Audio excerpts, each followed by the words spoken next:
നമസ്കാരം, എല്ലാവരും സുഖമായിട്ടിരിക്കുകയാണല്ലോ. ഇന്ന് നമ്മൾ വന്നിട്ടുള്ളത് പൂക്കളൊന്നുമില്ലാതെ തന്നെ നമുക്കൊരു പൂക്കളം സെറ്റ് ചെയ്യാം. അപ്പോൾ വളരെ സിമ്പിളായിട്ട് എല്ലാവർക്കും തന്നെ ചെയ്തെടുക്കാൻ പറ്റും കേട്ടോ. അപ്പോൾ അതിനായിട്ട് ഞാനൊരു കാർഡ്ബോർഡ് പീസ് എടുത്തിട്ടുണ്ട്. നമുക്ക് എത്ര വലിയ പൂക്കളാണോ വേണ്ടത് അതിനനുസരിച്ച് നമുക്ക് കാർഡ്ബോർഡ് പീസ് എടുക്കാം. ഇനി നമ്മളിതിലൊന്ന് റൗണ്ട് ഷേപ്പ് വരച്ചെടുക്കുകയാണ്. റൗണ്ട് ഷേപ്പ് വരച്ചതിന് ശേഷം കട്ട് ചെയ്യണമെങ്കിൽ കട്ട് ചെയ്യുക, അല്ലെങ്കിൽ ഇതേപോലെ തന്നെ ഞാൻ ചെയ്യുന്നത് പോലെ ചെയ്യാം കേട്ടോ. ഇപ്പം ഞാനിതിലൊരു റൗണ്ട് ഷേപ്പ് വരച്ചിട്ടുണ്ട്. അതിനുശേഷം ഞാൻ അതിൻ്റെ സൈഡൊന്നും കട്ട് ചെയ്യുന്നില്ല കേട്ടോ. നിങ്ങൾക്ക് വേണമെങ്കിൽ കട്ട് ചെയ്തെടുക്കാം. അപ്പോൾ നമുക്ക് എത്ര അളവാണോ വേണ്ടത് ഞാൻ പറഞ്ഞല്ലോ അതേപോലെ എടുക്കാം കേട്ടോ. ഞാനൊരു ചെറിയൊരു പൂക്കളാട്ടോ സെറ്റ് ചെയ്യുന്നത്. നിങ്ങൾക്കൊരു ഐഡിയ ഷെയർ ചെയ്യാണല്ലോ. അപ്പോൾ എനിക്കൊരു ചെറിയൊരു പൂക്കളം മതി, നിങ്ങൾക്ക് ആവശ്യത്തിനനുസരിച്ച് സെറ്റ് ചെയ്തെടുക്കാം. ഇനി നമ്മൾ എന്താ ചെയ്യുന്നത് വെച്ചാൽ ഇതിലൊരു ഡിസൈൻ വരച്ചെടുക്കുകയാണ്. വളരെ സിമ്പിളായിട്ടുള്ളൊരു ഡിസൈനാണ് വരയ്ക്കുന്നത്. അപ്പോൾ നിങ്ങൾക്ക് ഏതാണോ സിമ്പിളായിട്ട് തോന്നുന്നത് അത് വരച്ചെടുക്കാം കേട്ടോ. ഇത് തന്നെ വരയ്ക്കണമെന്നില്ല, നിങ്ങൾക്ക് അറിയുന്നത് ഏതാണോ അത് വരച്ചെടുക്കാം. പിന്നെ ചെയ്യുന്ന മെത്തേഡ് ഇതേപോലെ ചെയ്താൽ മതിയെന്നേ ഉള്ളൂ. അപ്പോൾ ഡിസൈനൊക്കെ നിങ്ങളുടെ ഇഷ്ടത്തിന് വരച്ചെടുക്കാം കേട്ടോ. അപ്പോൾ ഇതാ കണ്ടല്ലോ, ഞാനൊരു ഡിസൈൻ വരച്ചെടുത്തിട്ടുണ്ട്.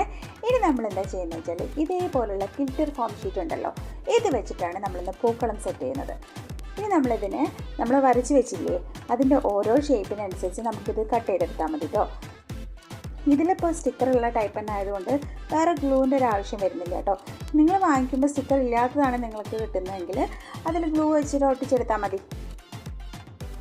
നമ്മൾ ഏത് ഡിസൈനാണോ വരയ്ക്കുന്നത് അതനുസരിച്ച് നമുക്ക് ഈ ഗിൽറ്റർ ഫോം ഷീറ്റ് കട്ട് ചെയ്തെടുക്കാം കേട്ടോ. എന്നിട്ട് ഒട്ടിച്ചെടുക്കുക, അത്രേ ഉള്ളൂ കേട്ടോ. നല്ല കളർഫുൾ പൂക്കളം റെഡിയാവും കേട്ടോ. അപ്പോൾ ഇത് നമുക്ക് പിന്നീടും യൂസ് ചെയ്യാൻ പറ്റുന്ന രീതിയിൽ തന്നെ നമുക്കിത് എടുത്ത് വെക്കാമല്ലോ. കാർഡ്ബോർഡ് പീസ് മേൽ ചെയ്യുന്നത് അതുകൊണ്ട് പിന്നെ വളരെ സിമ്പിളാട്ടോ ചെയ്യാൻ. നിങ്ങൾക്ക് ചെയ്ത് നോക്കുമ്പോൾ മനസ്സിലാവും കേട്ടോ. കുറച്ച് സമയം ഉണ്ടെങ്കിൽ വളരെ സിമ്പിളായിട്ട് തന്നെ ചെയ്തെടുക്കാൻ പറ്റും കേട്ടോ.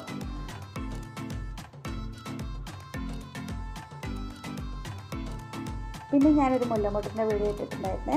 അത് റിക്വസ്റ്റ് ചെയ്തിട്ടുള്ളൊരു വീഡിയോ ആയിരുന്നു. അതിനുള്ള കമൻറ്റ്സ് കണ്ടപ്പോൾ ഒരുപാട് സന്തോഷമായി കേട്ടോ.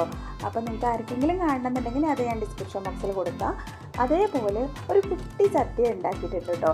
അത് ക്ലേ വെച്ചിട്ടാണ് ഉണ്ടാക്കിയിട്ടുള്ളത്. അതിൻ്റെ ലിങ്ക് ഞാൻ ഡിസ്ക്രിപ്ഷൻ ബോക്സിൽ കൊടുക്കാം. ഇതിൻ്റെ മുകളിലൊരു ഐ ബട്ടൺ വരുമല്ലോ, അതിലും കൊടുക്കാം കേട്ടോ. അപ്പോൾ നിങ്ങൾക്ക് അതൊന്ന് ക്ലിക്ക് ചെയ്താൽ ആ വീഡിയോ കാണാം കേട്ടോ. അപ്പോൾ ആർക്കെങ്കിലും കാണണമെന്നുണ്ടെങ്കിൽ അതും കൂടി ഒന്ന് പോയി കണ്ടു നോക്കാം.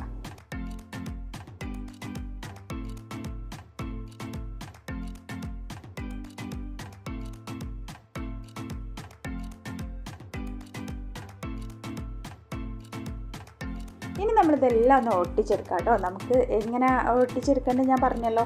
നമ്മൾ ഏത് ഷേപ്പിലാണോ വരച്ചെടുത്തിട്ടുള്ളത് ആ ഷേപ്പ് അനുസരിച്ച് നമ്മൾ കട്ട് ചെയ്യുക, ഒട്ടിച്ചെടുക്കുക, അത്രേ ചെയ്യുന്നുള്ളൂ കേട്ടോ. അപ്പോൾ നിങ്ങൾക്ക് മനസ്സിലായിട്ടുണ്ടാവുമല്ലോ എങ്ങനെ ഒട്ടിക്കുന്നതെന്നൊക്കെ. ഇതേപോലെ തന്നെ ഫുള്ളായിട്ട് ഒട്ടിച്ചെടുത്താൽ മതി കേട്ടോ. നമ്മളുടെ ഡിസൈൻ അനുസരിച്ച് ഈ ഒട്ടിക്കുന്നത് എങ്ങനെയാണെന്നൊന്നും ഞാൻ പറയേണ്ട ആവശ്യമില്ലല്ലോ, എല്ലാവർക്കും മനസ്സിലായിട്ടില്ലേ. ഇനി അത് ഞാനിങ്ങനെ പറഞ്ഞുകൊണ്ടിരിക്കുകയാണെങ്കിൽ നിങ്ങൾക്കും ബോറടിക്കും, വീഡിയോ ആണെങ്കിൽ നല്ല ലെങ്ത് ആവുകയും ചെയ്യും. അപ്പോൾ നിങ്ങൾ വീഡിയോ ഫുള്ളായിട്ട് കണ്ടു നോക്കുക. ഫൈനൽ ലുക്ക് കാണാൻ നല്ല അടിപൊളിയാണ് കേട്ടോ. അപ്പോൾ നിങ്ങൾ വീഡിയോ ഫുള്ളായിട്ട് കണ്ടു നോക്കിയതിന് ശേഷമുള്ള അഭിപ്രായങ്ങളൊക്കെ കമൻറ്റ് ബോക്സിൽ അറിയിക്കുക.